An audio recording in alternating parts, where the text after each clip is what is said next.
Halo teman-teman, berjumpa lagi dengan saya Brother Phil. Kali ini kita tidak akan bahas bangkai.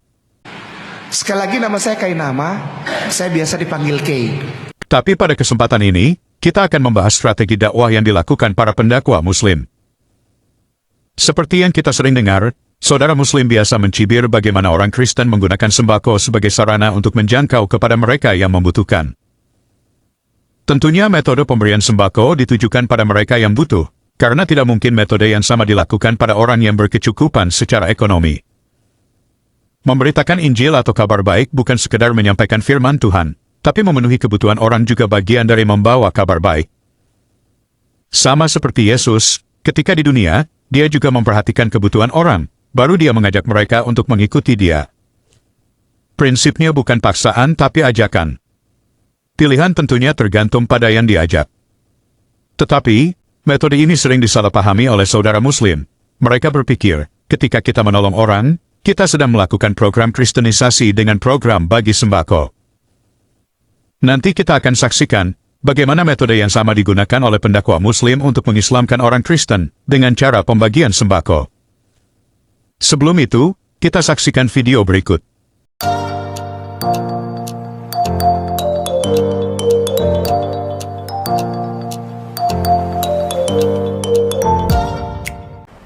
Karena kalau di kristenisasi, di kekristenan, mereka kan punya misi ya. Iya. Ya, makanya ada yang sebut banyak misionaris kan. Iya.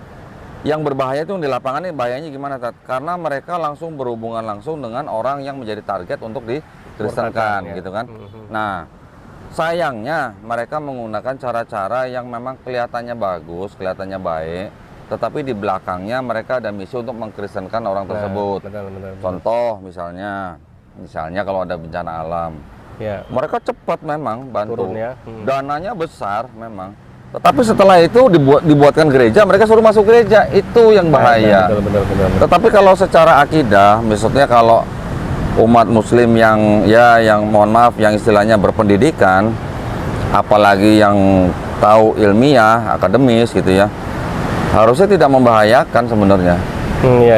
Iya. Yang berbahaya itu kalau untuk umat Muslim yang pendidikannya kurang, ekonominya lemah, Betul. daerahnya terpencil, dan mereka memang butuh bantuan. Iya. Itu yang bahaya. Iya, Mereka betul, masuk betul. ke gap-gap yang seperti itu, gitu kan. Betul. Nah, ini menarik ya sebenarnya. Kalau kita kuat akidahnya, kemudian kita kemudian tidak tergoda dengan iming-iming, aman-aman saja. Karena begitu juga dengan beberapa komunitas Muslim yang dakwah di pedalaman, kan begitu. Tuh. Kan ada juga komunitas Muslim yang berdakwah di pedalaman, kemudian ketemu dengan orang-orang yang bukan Islam. Ada juga yang misalnya contoh di pedalaman Papua Nugini, di Papua misalnya, ketemu dengan orang-orang yang Kristen, ya, orang-orang Kristen yang lebih dulu dia jadi Kristen karena misionaris banyak masuk ke sana. Nah, kemudian dengan dakwah seperti Ustadz Fadlan Garamatan misalnya, ya, dengan dakwah lewat pembagian sabun, ya kan, akhirnya kemudian mereka bisa masuk Islam, ya. Nah, ini kan sebetulnya mirip dengan cara-cara yang dilakukan misionaris. Kita sudah saksikan bersama bagaimana percakapan antara saudara Dondi Tan dan Ustadz Yusuf Ismail menanggapi kegiatan misionaris yang datang ke daerah terpencil sambil membawa sembako. Dan kegiatan tersebut dicibir sebagai kegiatan kristenisasi, padahal di saat yang sama, Ustadz Yusuf juga tadi katakan bahwa hal yang sama juga dilakukan oleh para pendakwa Muslim ke pedalaman Papua, dengan beri sabun kepada orang Kristen dan mengajak mereka masuk Islam. Lalu pertanyaan kita, apa bedanya? Berikut ini kita akan saksikan pengakuan Ustadz Nababan, bagaimana dia mengislamkan orang NTT yang sudah beragama. Berikut ini videonya. Subhanallah. Maka berdakwah itu dengan ilmu. Orang siapa? Orang yang intelektual tadi didakwah ke ilmu, pakai konsep. Baru yang kedua apa? Wal mau'idhu al-hasanah. Apa ini? Oh, dia butuh contoh-contoh yang konkret. Antum dakwahi orang-orang di kampung sana yang tidak sekolah, pakai ilmu. Tadi, tidak masuk akal dia itu. Ditolak sama dia. Kenapa? Tidak sekolah dia. Tapi kalau antum datang bawa sembako, diterima sama dia. Nah, saya dakwah dokter ke NTT. Rame-rame orang tua di sana menyerahkan ke saya anaknya untuk diislamkan. Ayah ibunya Katolik, anaknya disuruh masuk Islam. Kenapa? Karena metode dakwah saya mengikuti Quran tadi. Oh, dulu waktu di Kristen begitu juga caranya. Cuma saya pindahkan ke Islam. Bagus itu.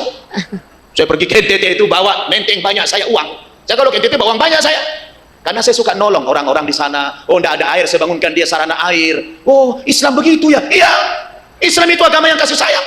Jadi kalau kita menawarkan kepada seseorang harus ada buktinya. Kita katakan Islam agama yang kasih sayang. Buktinya mana? Ada orang susah dibantu. Itu Islam. Akhirnya berebut orang masuk Islam. Masya Allah. Subhanallah. Subhanallah. Kita sudah dengarkan bersama pernyataan Ustadz Nababan, di mana dia menyatakan orang kampung tidak bisa didakwai dengan ilmu karena tidak masuk akal mereka. Jadi metode yang dia gunakan adalah dengan cara memberi sembako, mereka akan terima. Dia juga bilang, kalau dia pergi ke NTT, dia bawa banyak uang.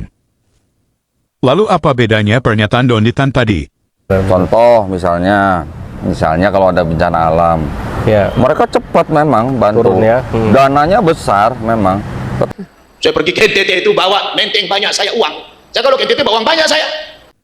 Justru Ustadz Nababan sedang menggunakan metode penginjilan orang Kristen dalam berdakwah. Padahal saudara Muslim yang lain mencibir itu sebagai program kristenisasi. Satu hal yang saya ingat dari pernyataan Donditan berikut. Nah, ya, surat keputusan bersama Menteri Agama dan Menteri Dalam Negeri, kalau nggak salah nomor 1 tahun 79, itu yang melarang ya, orang untuk merayu, intimidasi atau mengajak orang yang sudah beragama, mengajak orang yang sudah beragama. Kalau orang yang belum beragama boleh-boleh saja, tapi kalau yang sudah beragama itu dilarang. Katanya, sesuai undang-undang, kita tidak boleh mengajak orang yang sudah beragama. Tapi, kalau gunakan standar yang sama, pendakwa Muslim juga mengajak orang yang sudah beragama. Apakah itu bukan pelanggaran? Menurut saya undang-undang tadi sudah dilanggar oleh umat Kristen dan Islam.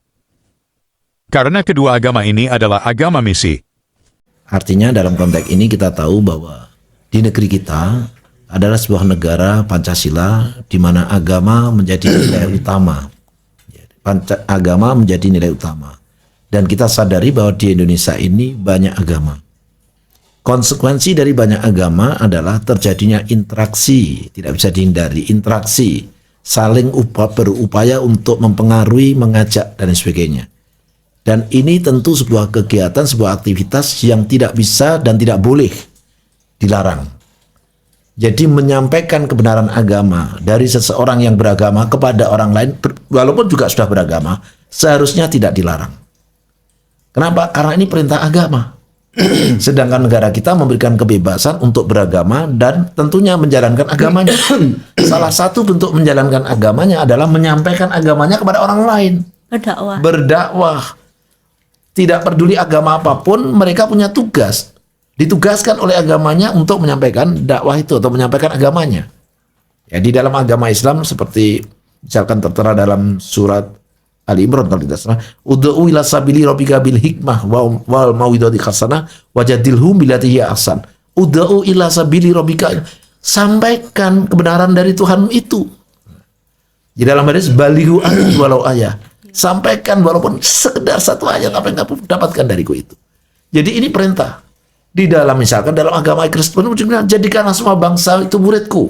Misalkan kalau nggak salah di Matius. Jadi semua agama itu mengajarkan, memerintahkan pada masyarakat pemeluknya untuk menyampaikan agamanya atau menyebarluaskan agamanya. Oleh karena itu di sebuah negara yang Pancasila ini, maka seyogianya dan semestinya, selayaknya yang namanya saling menyampaikan kebenaran, hal yang harus diberi ruang untuk kebebasan. Karena jika tidak, berarti tidak bisa menjalankan perintah agamanya dong. Nah, berangkat dari sini maka seharusnya yang harus dimunculkan adalah bagaimana agar dalam menyampaikan saling ajakan tadi, ya, itu lalu ada semacam katakanlah kode etik normatif untuk mengaturnya agar dalam menyampaikan tadi tidak menimbulkan sesuatu yang tidak kita harapkan. Tetapi jangan sampai melarang menyampaikannya. Nah, jadi yang perlu ditindak adalah apakah dalam mengajak itu ada intimidasi atau pemaksaan atau tidak? Kalau tidak ada intimidasi atau pemaksaan, menurut saya itu sah-sah saja. Marilah kita menjalankan perintah agama kita masing-masing dengan cara yang sopan tanpa paksaan atau intimidasi. Oke teman-teman, demikian tanggapan kita terhadap pernyataan para mualaf. Terima kasih untuk dukungan teman-teman. Tuhan Yesus memberkati. Halo teman-teman, ini ada fitur baru dari YouTube, di mana teman-teman bisa mensupport channel Pil Pahit dengan cara mengklik thanks seperti ini, lalu akan muncul pilihan jumlah nominal yang teman-teman bisa support. Setelah itu kirim, teman-teman bisa mengirim dengan berbagai aplikasi seperti yang ada di layar. Terima kasih untuk dukungan teman-teman.